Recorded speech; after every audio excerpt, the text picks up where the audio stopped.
everyone and welcome to the Playcraft series with Papagoya, where we will show you how to make different things from paper boats, flowers and colorful butterflies and many more. Let's start.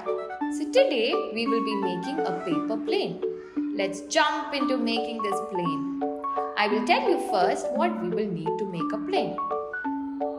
You need to have two cutouts, that is the cutout of a paper plane and the cockpit that goes in the front. Then you need the wings, and for that we are using the popsicle.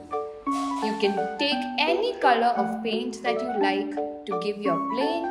You need a brush and glue and your favorite sticker.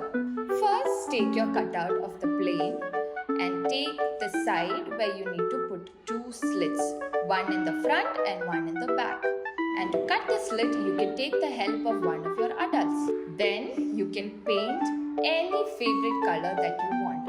I am going to give my plane an orange color.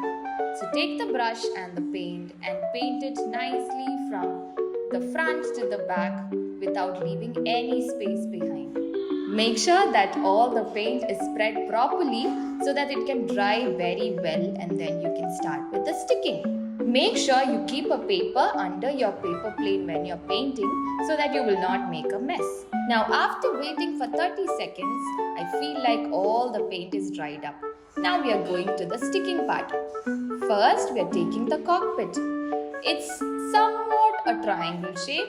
So you take the glue, spread the glue nicely at the back of the cockpit, and then make sure to place it rightly so that the corners attach to each other and it looks like this.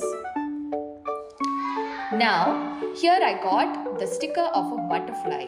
You can take any sticker that you like, be it a flower or a star. We paste it at the back of the plane. If you don't have a sticker, you can decorate it however you want. You can take 2 or 3 popsicles and insert it to the slit. Maybe 2 of them can go in the front and 1 in the back, or 2 at the back and 1 in the front, however you like. Finally, this is the final look of our paper plane. If you like this video, make sure to subscribe for more content like this. See you in the next one.